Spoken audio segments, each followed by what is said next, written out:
The Hokage and Yonko, two iconic figures in the world of anime and manga, with each representing tremendous power and leadership within their respective verses. The Hokage being the highest ranking ninja in the Hidden Leaf Village, responsible for protecting their people and maintaining peace, while the Yonko are a group of 4 pirate captains who command vast fleets and dominate the perilous Grand Line's ruthless emperors. So now the question you may be asking is, who would win in a fight if these two groups of 4 were to meet? Well, by going over each faction's respective stats like AP, durability, speed, and hacks, I hope to give you an answer to that exact question. But before we get into the nitty gritty, I would like to quickly ask that you just like the video and subscribe to the channel, as I'm trying to hit 5k subs by the end of the year, and your support would be greatly appreciated.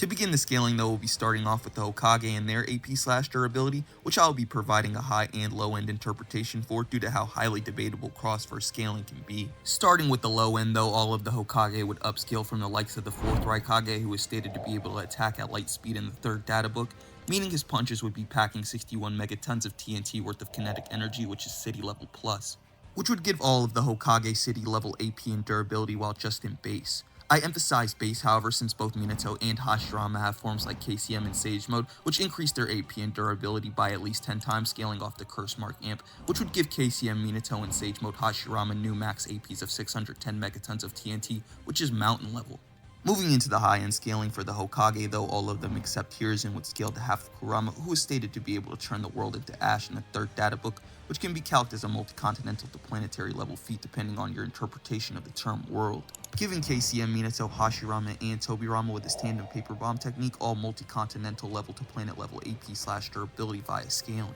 As for the Yonko's AP/durability though, like with the Hokage, I will be offering both the high and low end interpretation for these stats, but this time starting with the high end meta, which revolves around the statement of Whitebeard having the capability to destroy the world, which can be calced anywhere between large planet to star level depending on how big you think the One Piece planet is. With this hypothetical feat scaling to all the other Yonko as well, since despite their power varying, it's stated if one emperor were to fight the other, that it would come at too high of a cost, indicating relativity amongst the group, which would then give Shanks, Kaido, and Big Mom all large planetary to star level AP via scaling. As for the low end scaling for the Yonko though, this meta revolves around Luffy and Kaido's Sky Split, which has been calculated to be able to output around 11.5 teratons of TNT worth of kinetic energy. However, this isn't the limit of Kaido and Luffy's AP, as they're still shown to be relative in strength after Luffy assumes his Gear 4 state, which is a 50 times multiplier on top of base, giving Gear 4 Luffy, Kaido, and the other 3 OG Emperors new max APs of 237.5 teratons of TNT, which is country level. Moving on from AP/durability though, we can now get into abilities and techniques, continuing with the Yonko and starting off with Kaido,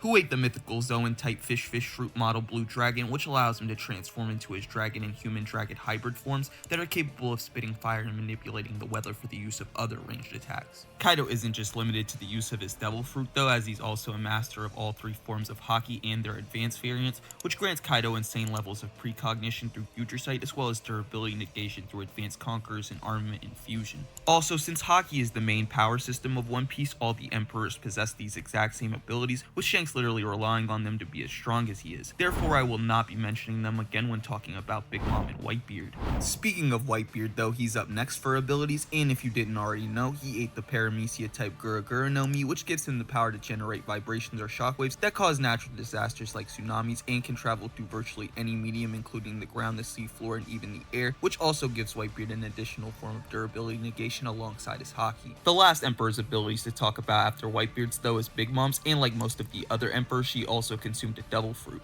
with hers being the Paramecia type Soul Fruit, giving her the power of soul manipulation, which as demonstrated by Big Mom consists of manifesting and drawing out the souls of people who feel fear towards her, subsequently allowing her to extract the victim's soul by grabbing it and pulling it out, which steals and shortens a victim's lifespan, with the amount of time stolen being determined by Big Mom herself. Now that the Yonkos have been discussed though, we can now talk about the Hokage and their abilities, which in all honesty are pretty straightforward in comparison, as even the most hacked of the group, Hashirama, mainly relies on his super regeneration abilities alongside his wood style suppression to overwhelm opponents over long periods of time, while on the flip side you have Tobirama and Minato, who are both heavily reliant on Shadow Clone Jutsu and teleportation, which they use to swiftly end fights with their incredible AP. However, all of these abilities are only really useful if an opponent is relative to you in speed, making them not that versatile in a cross-verse matchup, with the same thing going for Hiruzen despite him knowing every jutsu in the leaf. Some useful abilities for the Kage worth mentioning, however, are Tobirama's water style jutsu, which he can use to incapacitate 3 out of the 4 Yonko, as well as Hira's and Minato's ceiling, which bypass conventional durability. With both factions' AP durability and hack success though, the last and possibly most important thing we need to talk about is speed, which I will once again be offering a low and high end interpretation for. With the low end for both the Kage and Yonko just being light speed to FTL due to the multiple light speed statements and scaling surrounding both groups' speed, which I think makes them relative when it comes to a cross-verse battle. And while I know that people may view this as lazy, the reason I don't opt to put a number on character speed past FTL is because I feel like cross-verse scaling has taken a nosedive and devolved into who can outcalc stack who, which I personally don't enjoy talking about. However, I am aware that there are those of you who do like given numbers, which is why if you do opt to scale this way, the best you can do for the Kage speed is scaling them off base Minato, who is already comparable to the same Bee who was calced to be able to intercept the right Kage at 114 times faster than light. And again, this is just base Minato, as KCM Minato should be a bare minimum 10 times faster than while in base, scaling off the one tail cloak, which has been shown to be an equal amp to the CM2 form stated 10 times increase, which would then put KCM Minato and the other Hokage speed at around 1140 times faster than light lowballing, slotting them in the massively faster than light tier. As for the Yonko speed and how high you can get them though, it's kind of absurd, since characters are arguably light speed even pre-time skip, and with Luffy's gear multipliers and having to cliff the entire verse just to be on par with the Yonko, I think it's safe to say that all of the Emperors are well into thousands of times faster than light lowballing,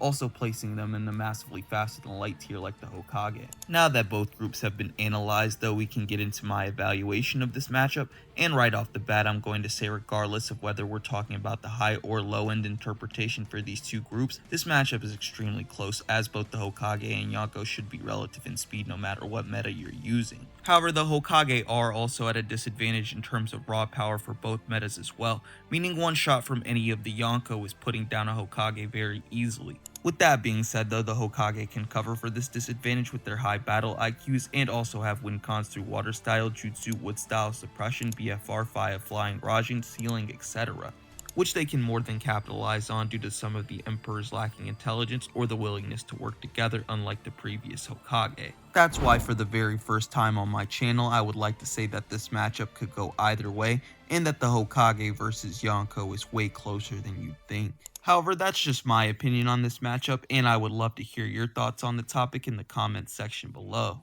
With all that being said though guys, you know I hope you're having a great day wherever you are, and until next time.